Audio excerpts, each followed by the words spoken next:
Ba, ini mau channel ka LCCI level 2 ရဲ့ over question တွေက2021 January series မှာနံပါတ်5ပုစလေးကိုရှင်းပြပါမယ်။နံပါတ်5မှာသူက K limited က provide the information at 31st December October 2020 31အောက်တိုဘာ2010နဲ့ပတ်သက်တဲ့ information ပေးထားတယ်။ data for fact is ပေါ့နော်။ revenue ပေးထားတယ် cost of sale ပေးထားတယ် gross profit ချက်ရက်စီပဲထိပ်ပြီးပဲဆိုအကုန်လုံးက close ကြီးပေးထားတယ်။ Also and partial way on credit အဝယ်ရောင်းလုံးကအကျိုးပဲကြေးရောက်နေပါတယ်။ There were no change to inventory during the year ဒီနှစ်ထဲမှာ inventory ကအပြောင်းလဲမရှိဘူး။ inventory ပြောင်းလဲမရှိဘူးဆိုတော့ကျွန်တော် opening inventory နဲ့ closing inventory နဲ့တူတူပဲလို့ပြောနေတူတူပဲ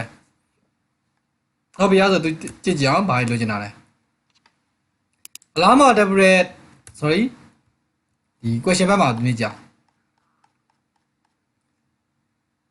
complete the table for the year 31 October 2020တွေဘာလို့တော့ ratio ရဲ့ formula ရေးခိုင်းတယ်။ formula ဆိုတော့ကျွန်တော် formula ရေးကြည့်အောင်ပေါ့။ gross profit 8% နဲ့ revenue ဆိုတော့ကျွန်တော် gross profit ကိုဒီမဲ့ revenue နဲ့စားမှာပေါ့။ဟုတ်ပြီနော်။ဒါကျွန်တော် gross profit ကိုဒီမဲ့ revenue နဲ့စားမှာပေါ့။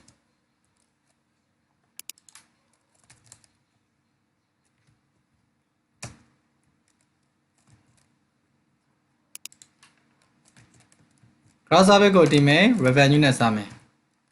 ဘာနဲ့ညမှာဆိုကျွန်တော်နောက်က100နဲ့မြောက်မယ်။ဒါတော့ကျွန်တော် gross profit 8%နဲ့ရော revenue sorry ဒါ cost of sale နော်။ဆိုတော့ကျွန်တော် cost of sale နဲ့စားမယ်။ခင်ဗျားတို့ပုံသင်နည်းကိုတေချာလေးရေးမယ်နော်။ကျွန်တော်ကတော့ဒီမှာဟိုတွက်ပြတာမလို့ဒီတိုင်းလေးပဲရေးပြလိုက်တာနော်။ gross profit 8% နဲ့ revenue ဆိုတော့ gross profit ကိုဒီမဲ့ revenue နဲ့စားမယ်။ဘာနဲ့ညမှာဆိုရင်100နဲ့မြောက်မယ်။ account payable PDF issue me 360 day ရဲ့ရာဆိုတော့ account payable ဆိုတော့ trade payable by cost of sale အမြောက်360 credit purchase နဲ့စားရလည်းရတယ်ဘာလို့ဆိုဒီမှာ opening money closing money အတူတူပဲမဟုတ်လို့ account receivable ဆိုတော့ trade receivable ကိုဒီမဲ့ credit sale နဲ့စားမယ်အမြောက်360နဲ့မြောက်မယ်အဖေ gross profit by cost of sale ဆိုကျွန်တော် gross profit by cost of sale ကျွန်တော်တွက်ကြည့်အောင် gross profit က1.500ရှိတယ် cost of sale က8သိန်းခွဲအဲ့တော့1.500ကို8သိန်းခွဲနဲ့စားလိုက်မယ်အဲ့ဒါကိုကျွန်တော်က100နဲ့မြောက်လိုက်မယ် 25.29% ပေါ့ဒါကျွန်တော်က 25.29% ဆိုပြီးတော့အဖြေထုတ်ပေးမယ်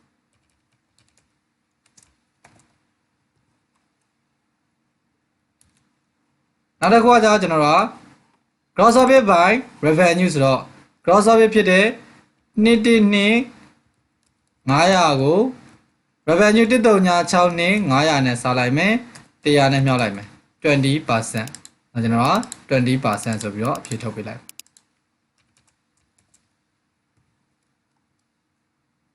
နောက်က trade receivable trade period by cost of sale မြောက်360အဲကျွန်တော် trade period trade period ကကျွန်တော်ဘယ်လောက်ရှိလဲဆိုတော့ trade period က9000နဲ့မှ6000 9600ကို cost of sale ဖြစ်တဲ့85000နဲ့စားလိုက်မယ်အဲ့ဒါကို360နဲ့မြောက်လိုက်မယ် 40.65 အဲ့တော့41 day အဲ့ဒါနော်9000နဲ့မှ6000ကို8သိန်းခွဲနဲ့စားအမြောက်300နဲ့မှ60 40.65 အဲ့တော့40.65ဆို41 day ပေါ့ဆိုကျွန်တော်41 day trade receivable ဒီမဲ့ credit sale နဲ့စားမယ်trade receivable ကကျွန်တော်တို့ရှိတာက1.2000တသိန်း1000နဲ့မှ2000အဲ့တော့ revenue ဖြစ်တဲ့1.36နဲ့900နဲ့စားလိုက်မယ်100နဲ့မြောက်ဟုတ်ပါဘူး360နဲ့မြောက်လိုက်မယ်အဲ့တော့37.9ဆို40 38 day ပေါ့အဲ့ကျွန်တော်က38 day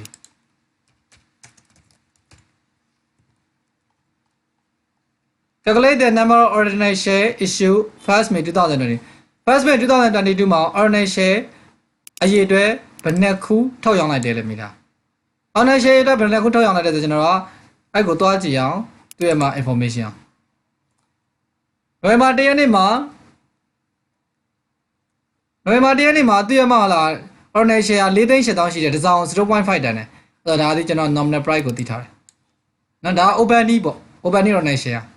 အရေးအတွက်ပေးထားဆို 0.5 နဲ့မြောက်လိုက်ရင်သူ့မှာ cost ရမယ်မေတရက်နေ့မှာသူလိုချင်တာကျွန်တော်ဒီမှာမေးတာမေတရက်နေ့နော်မေတရက်နေ့ issue ရဲ့အရေးအတွက်ကိုလိုချင်တာ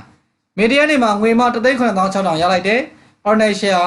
premium က 0.3 ပါ share တစ်စောင်ကို 0.3 premium နဲ့ရရတာ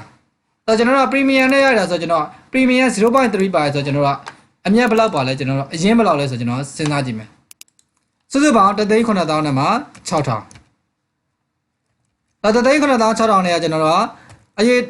သူရမှာလား share အရေးအတွက်ကမတည်ဘူးအဲ့ဒါမှကျွန်တော်တို့သူကပြောထားပါလို့စီအမြတ်ဒီ 0.3 နဲ့ရောင်းချထားရလေပြောတာ0.3 နဲ့ရောင်းချထားရဆိုတော့သူရမှာ nominal price ကဘယ်လောက်ရှိရဆိုကျွန်တော် 0.5 အဲ့တော့ကျွန်တော်သူရဲ့ profit price လို့ခေါ်တယ် premium price ကဘယ်လောက်ရှိဆို0.3 အဲ့တော့သူရမှာ total ပေါ့နော် total ရောင်းသေးဒီကျွန်တော်တို့ကဘယ်လောက်ဖြစ်မှာဆို0.8 ဖြစ်မှာအခုဒီ3,900,600ကျွန်တော်စုစုပေါင်းရောင်းငွေပြောထားတာအဲ့တော့ total ရောင်းသေးသေးတာဖြစ်တယ်ကျွန်တော်တို့ဘာနဲ့စားလိုက်မဆိုရင် total price နဲ့စားပလိုက်3,900,600ဘာနဲ့စားမှာဆိုရင် total price နဲ့စားလိုက်မယ်အဲ့တော့3,900,600ကို 0.8 နဲ့စားလိုက်မယ်အဲ့ဒီနားလေးကကျွန်တော်တွေ့ကြည့်အောင်3,900,နဲ့မှာ6,000အဲ့တော့ကိုကျွန်တော်ဘယ်လိုစားလိုက်မှာဆိုရင်အစား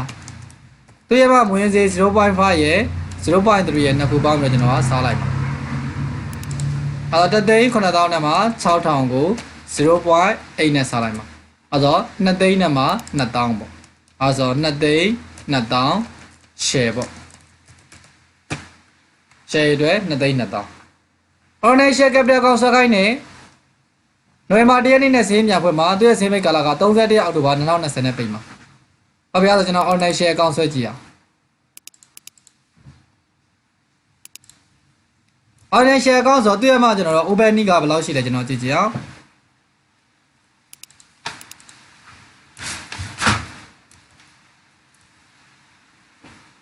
သူရဲ့ open need က online share က4,800,000ကိုကျွန်တော်ဘယ်လောက်လဲ 0.5 နဲ့ညှောက်မှာ။တရက်17လ2019အဲ့တော့ daily တက်လိုက်မယ်ကျွန်တော်က1ရက်17လ2019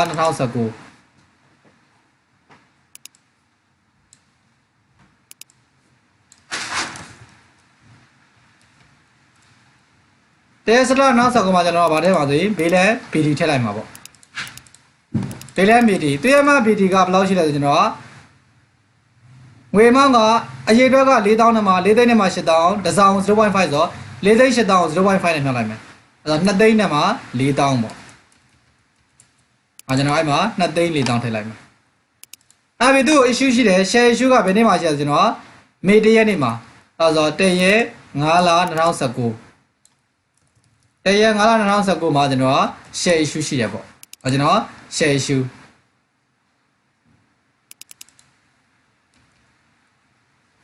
share issue နဲ့ပတ်သက်ပြီးကျွန်တော်သူကဘယ်လောက်ရထားလဲဆိုကျွန်တော် share issue ဆော့လက်ကျွန်တော်တွက်ထားရှိတယ် share issue မှာအရေးအတွက်အပြင်2,200,000အဲ့ဒါကို 0.5 နဲ့မြောက်မှာ2,200,000 0.5 နဲ့မြောက်တော့ကျွန်တော်က3,000,000နဲ့မှာ1,000ရတာပေါ့3,100,000နောက်တဲ့ issue ရှိသေးလားကျွန်တော်ဆက်ကြည့်အောင်ဒါကတပီးတဲ့နေပေးတာတပီးတန်ပေးတာတော့သူကနောက်ပိုင်းပဲအဲ့တော့တပီးတန်ပေးတာဒီ share issue နဲ့မဆိုင်တော့ဒါဆိုကုန်သွားပြီစင်းပေးလိုက်မယ်အဲ့တော့များလာပြီလိုက်မယ်များလာပြီလိုက်မယ်ဆိုတော့3,000,000ခွဲပေါ့လိုတဲ့ဘက်မှာဖြစ်လိုက်မယ်လိုတဲ့ဘက်မှာဖြစ်လိုက်မယ်ဆိုဘယ်လောက်ပဲဖြစ်ပြအောင်ကျွန်တော်3,000,000ခွဲဖြစ်မယ်ဒါက balance city ဆိုတော့သူရဲ့ closing date တက်လိုက်မယ်30ရက်10လ2020တော့30ရက်31ရက်အောက်တိုဘာ2020ဆိုပြီးတော့ closing date တက်ပြင်မယ်ပြန်ဆက်ချလိုက်မယ်1ရက်နိုဝင်ဘာ2020 balance BT ဒီလဲမျိုးလားဆိုရင်3,000,000နဲ့မှာ9,000ရမယ်နော်share capital account ဖြစ်တဲ့ open need စတက်မယ်အရေးအတွက်သိတာဖြစ်တဲ့အတွက်အရေးအတွက်နဲ့သူ့ရဲ့မှာဈေးနှုန်းနဲ့မြောက်ပြီးတော့ထည့်မယ်နောက်ကြလို့ချင်းတရက်နေ့မှာ share issue ဆို owner share တိုးတယ်တိုးတော့မလို့ credit မှာထည့်လိုက်မယ်အစာရည်လက်က2,000ဆို2,200,000ဆို2,200,000 0.5 နဲ့မြောက်လိုက်မယ်3,100,000စေးမိတ်လိုက်မယ်တကယ်လို့ total တပီးတန်ဘယ်လောက်ရှိလဲတဲ့ total တပီးတန်တွက်ခိုင်းတာtotal တပီးတန်ဆိုကျွန်တော်ကြည့်ကြည့်အောင်တပီးတန်ပြင်မှာ 0.2 ပါ share တစ်စောင် 0.2 ပန်ပြင်မယ် share အားလုံးပေါ်မှာ on that date အဲ့ဒီမှာ share အားလုံးမှာ 0.12 နဲ့ပြီးမှနေပြတော့share အားလုံးကဘယ်လောက်လဲဆိုတော့ငကိုရှိတာ4သိန်း8000နောက်ထပ်က issue လုပ်လိုက်တာက2သိန်းနဲ့မှာ2000တော့ကျွန်တော်တွက်ကြည့်အောင်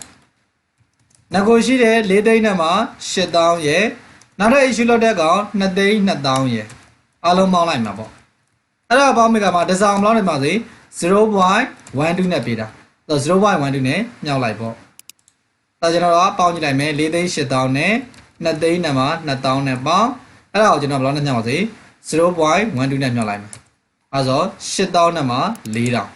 ကျွန်တော်8400ထည့်လိုက်